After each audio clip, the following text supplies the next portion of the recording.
impede realmente o PT? O PT realmente esteve no poder mó tempão.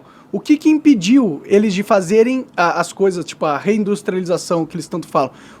Qual que foi a barreira? Foi uma barreira política de interesse deles? Eu acho que várias. Assim, eu acho que várias.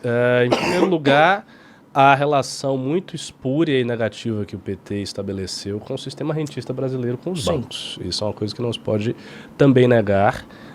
Parte da esquerda é crítica em relação a isso e com razão. De fato, no governo petista, os bancos lucraram demais. Nunca houve uma tentativa de fornecer concorrência para isso, de quebrar o oligopólio bancário, nada disso. E isso implica em quê? Isso implica em juro alto, em condições de financiamento precárias, isso afeta tanto o setor de serviços quanto a indústria, obviamente. Então esse é o primeiro fato. O segundo fato que a gente não pode esquecer... Você diz o segundo fato, só quero entender um pouco do primeiro. Por que o PT não comprou essa briga com os bancos? O que impediu ele? Quem que defendia os bancos? Esse quem que garantia o poder dos bancos? A primeira coisa, quando o PT assume o poder, quando ele vai para suas campanhas, ele vai com dinheiro desses caras. As doações que os caras fazem ao PT são doações vultuosas. E você simplesmente não vai ser contrário a quem está lhe dando o dinheiro. É uma coisa básica.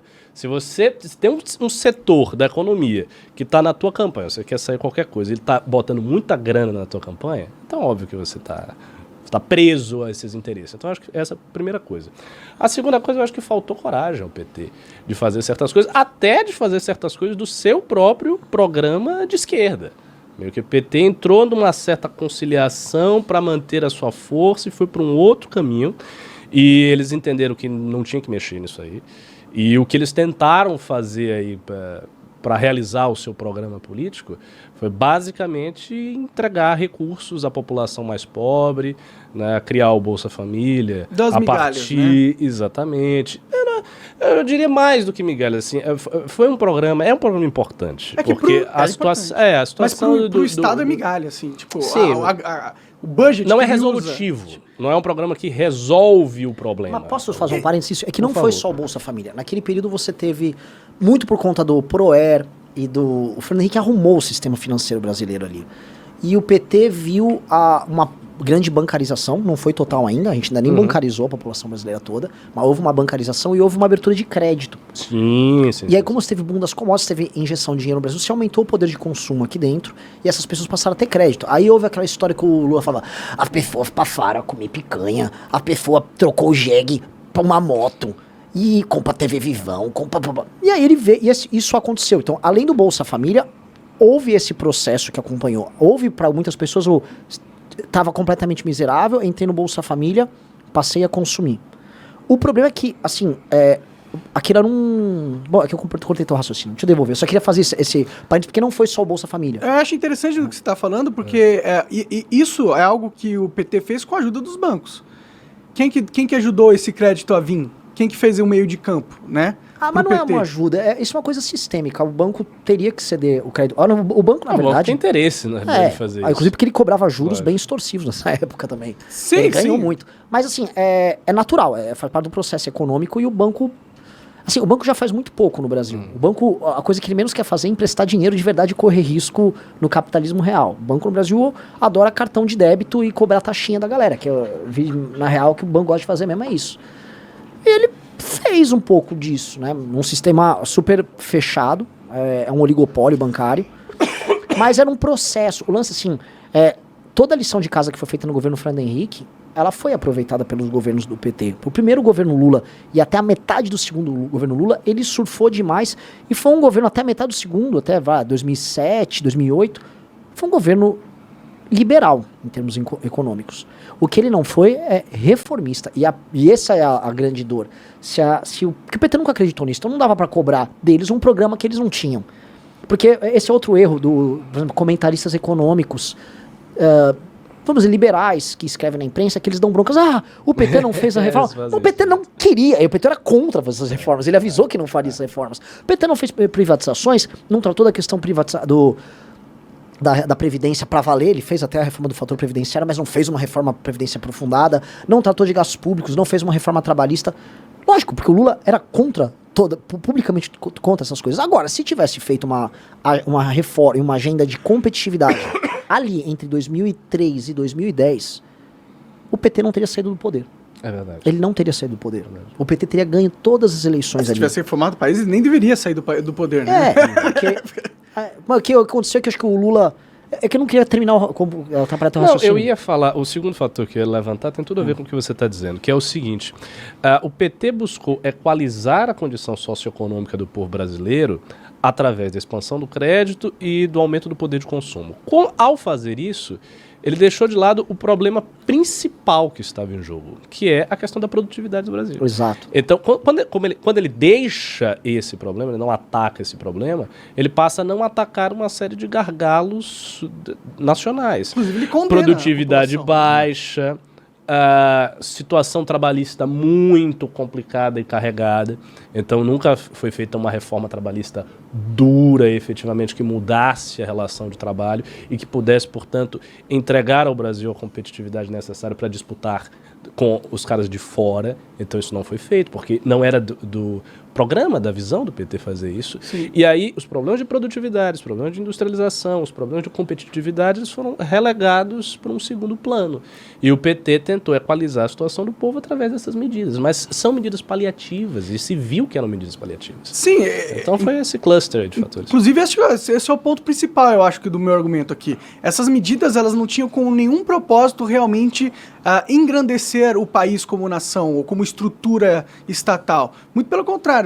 Qual que é a lógica de você oferecer dinheiro grátis para um monte de gente que você sabe que a produtividade é baixa e ainda não trabalhar para aumentar a produtividade, sabendo que eventualmente esse crédito, essa conta chega?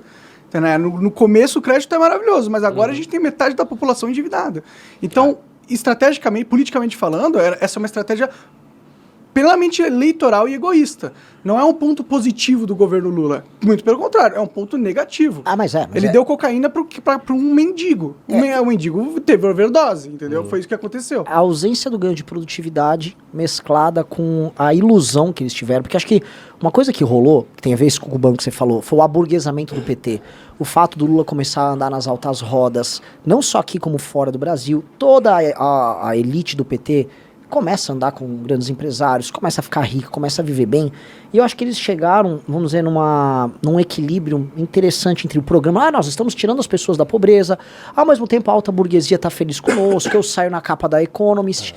Então, eles empurraram coisas que eles poderiam fazer, porque o Lula tinha ampla maioria, ainda mais no período do Petrolão. O segundo mandato do Lula, ele estava com PMDB, PP, parte do PR... Tudo comprado. Uma maioria parlamentar, enorme popularidade. E ele tinha 70% a 80% de popularidade e todo o parlamento na mão. O Lula poderia, numa boa, fazer a reforma que ele quisesse naquele período. Ele não quis fazer e aí essa... Ele não podia fazer. Por que ele não podia fazer? Quem que ele irritaria se ele fizesse? Não, ele poderia. Ele não fez? Ele não fez porque, vamos lá, nunca esteve no programa deles fazer. Às vezes as coisas assim... de fato o PT ele não acreditava nisso. E o PT estava vendo assim, vamos lá, ele cresce em... Eu não tenho os dados aqui, mas assim, ele cresce a mais de 2 a 3% todo ano ali nesse período. Ele está sempre crescendo e crescendo de forma consistente. 2006, 2007, 2008, aí vem a crise ali. Porque, sabe, eles me empurram com a barriga, por quê? Porque era uma decisão politicamente ruim para eles. Por exemplo, eles fazerem qualquer coisa na área trabalhista ou qualquer coisa na área previdenciária, ele ia atuar não apenas com... vamos dizer, com temas que são impopulares, mas ele lidar com a própria base interna de apoio. É como se o Bolsonaro tivesse que passar alguma legislação contrária ao agro e a evangélicos. Sabe, ele estaria lidando com setores do funcionalismo público e sindicatos que estavam ficando milionários, sindicalistas, assim, todos ricos ali. Ele, pra que eu vou arrumar esse problema? Está crescendo o PIB, deixa seu pai de pano, já que seu pai que é a característica não é uma coisa específica deles, é uma característica do brasileiro, né? E ele não acreditava nisso também, sabe? Vai me encher o saco, eu não acredito nisso, vou perder voto, deixa eu trazer a Copa pro Brasil. O que ele acreditava? Essa é a questão. Eu acho que ele acreditou de fato... Nos programas sociais. Nos programas sociais dele, e ele acreditou numa... Então ele é bem ingênuo como político, né? Se ele acreditou que você ia dar R$60 por mês para uma família e aí você resolveu o problema do Brasil assim. Mas é muito gostoso quando sua propaganda ela bate em parte com a realidade. E outra coisa, acho que a gente tem que ser muito parcimonioso ao falar que o PT é ingênuo politicamente, porque eles governaram durante mais uma década e voltaram. Então não é tanta ingenuidade assim. Então, na verdade foi o partido mais bem sucedido em termos eleitorais. Isso funcionou. E funcionou tanto que cativou setores assim fundamentais da população que dão voto ao Lula até hoje. Até hoje. Então, Mas eu eleitoralmente, não tô argumentando que o Lula é ingênuo, entendeu? É. Eu tô argumentando que ele sabia que das coisas que ele tava fazendo não iam transformar o país no país que ele fala que ele quer que se Ah, transforme. Mas, isso, Monark, isso aí esse é o também. ponto que eu acho que a gente linka com esse governo. Repara como eles estão vacilantes e eles não sabem o que fazer. Eles chegaram no poder e eles se deparam com o seguinte problema. Da outra vez eles fizeram uma continuidade com o Fernando Henrique. Há uma continuidade clara com o tripé macroeconômico, eles tiveram que soltar uma carta aos brasileiros. Aqui ele não pode ter nenhum tipo de continuidade com aquilo que ele chama de fascismo, que é o Bolsonaro. Portanto, ele necessariamente precisa ver com uma política de ruptura, ao mesmo tempo que os próprios mercados, que em grande parte apoiaram ele, porque o setor financeiro, os bancões, apoiaram o Lula, deram grana, fizeram jantar, isso é público, isso tá na imprensa. Então ele é obrigado a romper uma parte com a banca ou com os tais mercados, até para manter o discurso de base dele, e essa foi uma eleição em que a militância petista atuou.